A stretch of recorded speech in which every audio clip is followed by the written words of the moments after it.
Good morning. It is arm day. Yes, it is arm day, my friends. And yes, I'm wearing the backwards hat again because I have seriously bad hair right now, and I'm not going to shower until after I'm done with the gym, obviously. So the backwards hat is on. I'm going to show my pop punk love while wearing my black metal shirt today. And it's you can't read it, but it says spiked iced tea. My best friend gave this to me. I don't drink. Keep that in mind because alcohol is yucky, my friends. We don't drink on this channel. We support good, positive habits like spreading the word of the Lord and getting some mad reps in. Am I right? But, anyways, like I said, it is arm day. So, I'm going to drink my pre workout. I'm excited because I'm getting more creatine in today. It's taking it a little bit longer to get in than I was expecting, which is fine. I'm a very patient person, as I say. Have patience, have patience. Don't be in such a hurry. If you get impatient, you only start to worry. Remember that God is patient too, and think of all the times for when others had to wait for you. For those of you who remember that song, you're welcome. I'll see you 6 feet under pretty soon, my friends. I will. But anyway,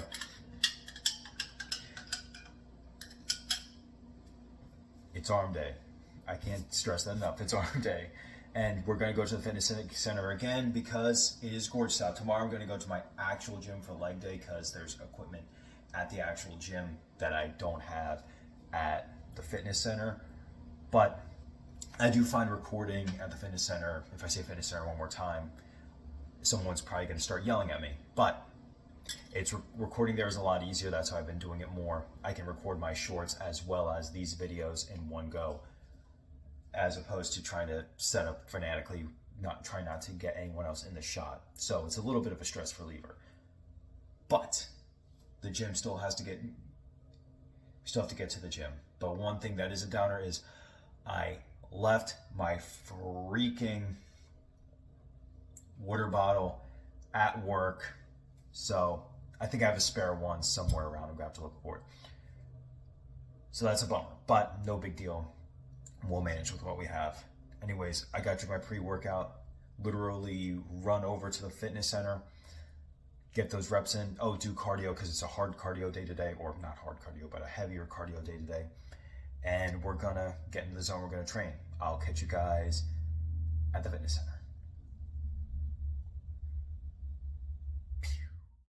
So, one fun fact about me is that I actually love musicals a lot, actually. Now, I say that, but I haven't seen a whole ton of them. I especially haven't seen what many people would consider the quote unquote important ones. But musicals, I honestly love them. Part of it comes from being a background in as a choir student. So, having to learn a lot of the songs from musical while I was in choir definitely inspired my enjoyment of that genre. Of course, one bias that might happen from this is one of my favorite musicals, if not my favorite musical, might be Poultrygeist, Night of the Chicken Dead. That definitely will not rank in anyone who is a musical aficionado's top 10 or even top 100 musicals. But for me, I just love that movie so much that it has to be number one.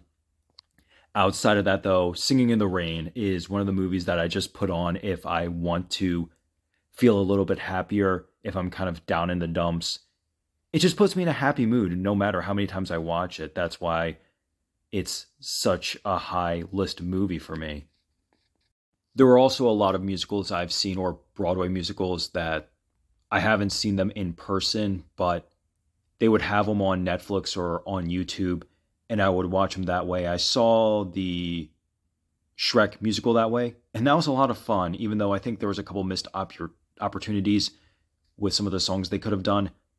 The special effects in that, though, were outstanding. I got to give them high props for that, and my friends and I really enjoyed watching that movie.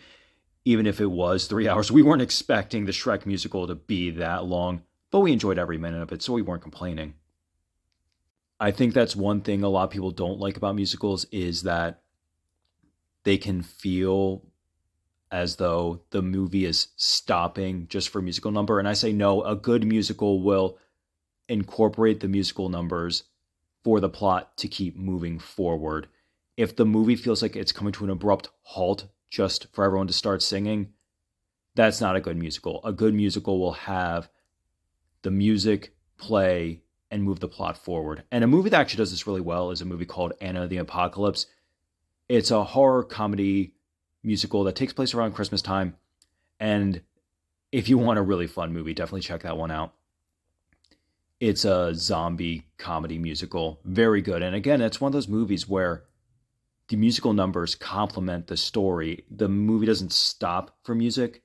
It continues with the music. And that's what is important to a musical. Now, one of my goals in life is to see a Broadway musical in person, whether it be Wicked, Phantom of the Opera, which is my number one that I want to see. I also want to see the SpongeBob musical, but I think they canceled that. And it'd be cool to see the Shrek musical in person. But we will see what happens with that. No guarantees in life, but I know what one of my goals is, and it's more of a fun goal than more of these strict, serious goals I have. So let's see what happens. Let's see a musical on Broadway. And we are now back from the fitness center. My hair is still absolutely a mess because I still haven't showered yet. Not much to snack on except for an apple. So I'm going to snack on that, shower, and get ready for work. I'll catch you guys when I am finally home. Peace out. And I am now home from work. Heck yes. And I got my pre-workout made for tomorrow. So excited for tomorrow's leg day. Like I said, people saying leg day is a boring day. That's just propaganda. Leg day is an important day because if you don't have strong leg muscles, then you're not going to be able to hold your body up when you get older. So remember, leg day is the best day because it's the most important day. Anyway, today was a doozy at work. A lot of walking around, a lot of moving around. How many steps did I get in? I mean, this is the grand total, but 23,522 and 3,633 calories burned. Now, that isn't just from walking around. That's from just my body burning calories throughout the day, plus the movement. Man, it was a busy day. I was just and I was the only one. I had help, but I was basically the only one in my area working it, and I basically had to work the job of 3 people. That was a doozy, but that's okay because it builds character, and I got it done, so I'm not worried about that. The one thing that did kind of upset me, though, was that we have a vending machine in our break room, and I wanted a Celsius because I'm just like, you know what, these taste fine, and they had the tropical vibe one, and I think that flavor matches the more warm season we're getting into, so I wanted to get that. But it spit out one of those Celsiuses that are like nearly 300 milligrams of caffeine. 300 grams of caffeine, could you imagine? And I was like, I didn't want that. Apparently it was for someone else bought it, but it didn't spit out for them, so it spit out for me. And that was fun to get. So it did keep me active the entire day. I didn't drink it all at once, but my issue with that one is like I didn't really feel energized. I felt more panicked than anything when I drank it. But I'm feeling fine now, so I'm not too worried about that. And I can feel myself already coming down from the energy. Obviously not too much yet, and I didn't just chug it before I got home. Obviously, I'm not that ridiculous. Could you imagine? Thank God I bought some melatonin to go to bed too. But I'm happy to start reading for fun again. I can say that assuredly. I was reading Armor, which is Dolby. Don't say it's Starship Troopers, but it's Starship Troopers, but instead of arachnids, they're ants. Okay, there's more to it than that. I actually read this a while ago, but I didn't remember much from it. And like I said, I was going through my books the other day, and I found a bunch of books I thought I lost.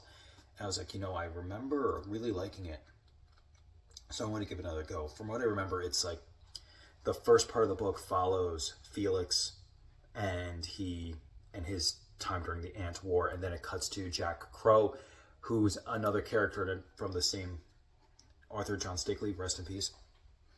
He wrote a book called Vampires, which was actually adapted into a movie starring James Woods.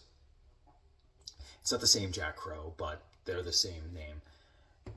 And basically they find Felix's armor, and they're, if I remember, they're basically watching what happened when he was fighting in the Ant War and the things that came out about that. And you learn that Felix joined the military because he essentially wanted to die, but he has this thing called the engine within him that makes him keep fighting and fighting and fighting and not letting himself die at all. So basically his survival instinct kicked in. I don't remember if they explain what the engine actually is. I always just saw it as a metaphor for his survival instinct not letting him die, basically. And it's a fun book. It is, like, I got it when I first got Starship Troopers, the book. When I got my childhood copy of Starship Troopers, I wanted to read every single thing that had dudes in power armor fighting aliens, essentially. I got this, I got the Forever War. A little bit later, I got a book called Orphanage, which is Starship Troopers, but with slugs. And also Build a Galactic Hero, which is a blatant parody of Starship Troopers 2. And, you know, Halo, The Fall of Reach, I read that. Halo actually probably obviously takes inspiration from Starship Troopers, but the overall plot is probably more similar, like obviously not frame for frame, but it's like a little bit similar to the plot of Armor than it is Starship Troopers. But obviously Starship Troopers was a huge inspiration, whether directly or indirectly, to Halo. But obviously, if you play Halo and you read Starship Troopers, you're like, okay, I can see where they got the inspiration for that. But the Covenant, and my friend said, oh, there's different breeds of Covenant species. I told him that the one that the Arbiter is kind of resemble the ants, how they're described in this book. So they definitely were inspired a lot by Armor, and Armor is a great book. So if you haven't read Armor, definitely check it out. It's a lot longer than Starship Troopers. Basically, John Stakely just kind of said, I wanted Starship Troopers with more action, and that's what essentially you get. It's a really good book too, so definitely check it out. And like I said, Build a Galactic Hero is really funny, and the Forever War is the great counterpoint to Starship Troopers, as far as I'm concerned. There's also a sequel novel called Forever Peace. I loved that one too. That was a great novel. And also, if you have Spotify Premium, they have audiobooks on there. I haven't had Spotify Premium in a while, but they have audiobooks on there, and the Forever War is one of those audiobooks. So if you can listen to that, go for it. It's well worth your time. It's one of the best novels ever written, for a good reason. It's in my top 10 favorite books of all time. But anyway, I'm just loving reading it for fun again. I do this every now and again, where every couple of years I'll be like, I want to read again. And like, I'm actually starting to absorb much more information now. So that's good. It's probably because I'm not trying to speed read anything. And it's like doing it for fun. I realize, like, if I'm studying for a test, or, you know, when you have to do a book report, it doesn't stay there for whatever reason, because I don't think we like being forced to read. But when you read for fun, the brain just kind of goes, oh, I'm liking this. Let's keep more in. And that's why I don't like doing book reports. But even though I do like book reports, or I did like book reports, mind you, when they let you pick your own book, because I read a few books. There was this one book, I forget what it was called, but it was like this, I think it was a guy who was a monkey and he can transform into a dragon. I don't know if anyone remembers that book, or if anyone knows what I'm talking about. I remember really liking that one, and I got an A+ on that book report too. This was in middle school, by the way. Yeah. Anyway, it's time for me to eat some supper, play some video games, do my stretching drills, call it a night. And because I've been slacking on those stretching drills. I have been doing it every other day now, and I can't do that. It's just, I've been so tired. But anyway, I'm going to call for the night. I'll catch you guys later. I have a big event I got to get to tomorrow too, because one thing I actually have off, and later in the day, I got to get some more in Philly. I will catch you guys later.